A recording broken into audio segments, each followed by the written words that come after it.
Insurance expire हो जाने पे उस इंश्योरेंस को रिन्यू करवाने के लिए हमें व्हीकल की इंस्पेक्शन क्यों करवानी पड़ती है, या फिर व्हीकल की अगर ऑनरशिप ट्रांसफर हो जाती है और इंश्योरेंस पॉलिसी में भी ऑनरशिप हमें ट्रांसफर करवानी है तो उसके लिए इंस्पेक्शन क्यों जरूरी है। आज के वीडियो में मैं आपको यही बताऊंगा और यह भी बताऊंगा कि इंस्पेक्शन कैसे करवाई जाती है, इंस्पेक्शन करवाना क्यों जरूरी है और इंस्पेक्शन कौन कर सकता है। मैं हूं आपके साथ नितिन पाल, आप देख रहे हैं take talk bye Nitin Pal.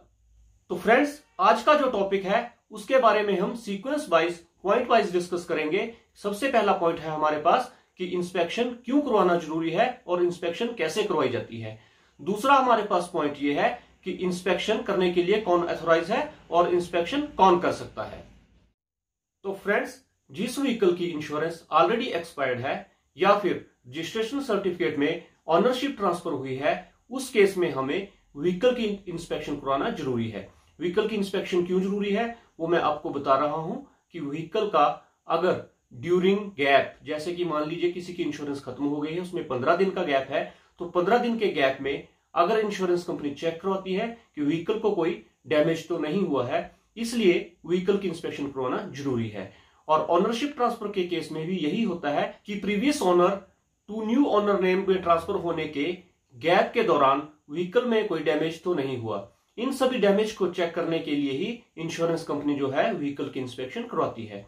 In case अगर कोई डैमेज इंश्योरेंस कंपनी को मिलता है तो इंश्योरेंस कंपनी पहले उस डैमेज को क्लियर करने के लिए बोलेगी, उसके बाद में ही आपकी इंश्योरेंस रिन्यू की जाएगी या फिर इंश्योरेंस ट्रांसफर की जाएगी अगर वो ट्रांसफर केस है तो फ्रेंड्स, इंस्पेक्शन कौन कर सकता है?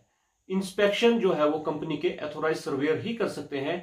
जो कंपनी के पैनल में सर्वेयर होते हैं वो ही व्हीकल की इंस्पेक्शन कर सकते हैं। आपके व्हीकल की इंस्पेक्शन बनाने के बाद वो इंश्योरेंस कंपनी में अपनी रिपोर्ट सबमिट करते हैं। उनकी रिपोर्ट के बेसिस पे ही आपके व्हीकल की इंश्योरेंस रिन्यू हो सकती है या फिर आपकी इंश्योरेंस पॉलिसी में न्यू ओनर का नेम आ सकता है।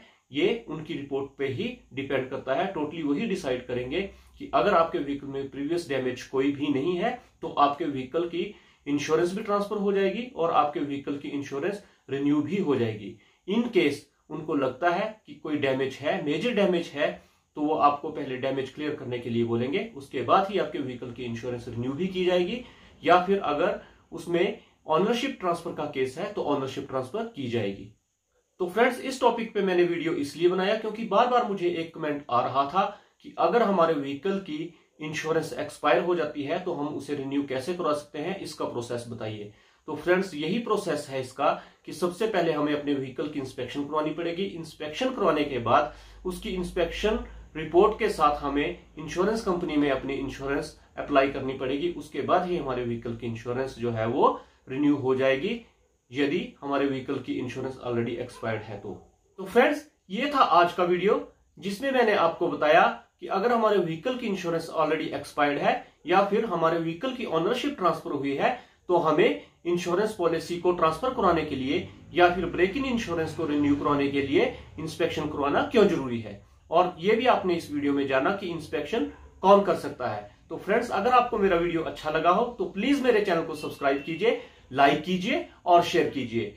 और इस वीडियो से रिलेटेड अगर आपकी कोई क्वेरी है तो प्लीज मुझे कमेंट सेक्शन में जरूर बताइए। और इंश्योरेंस से रिलेटेड अगर आप कुछ और भी जानना चाहते हैं तो मुझे कमेंट सेक्शन में कमेंट करके आप पूछ सकते हैं, मैं आपके कमेंट्स के रिप्लाई करूंगा।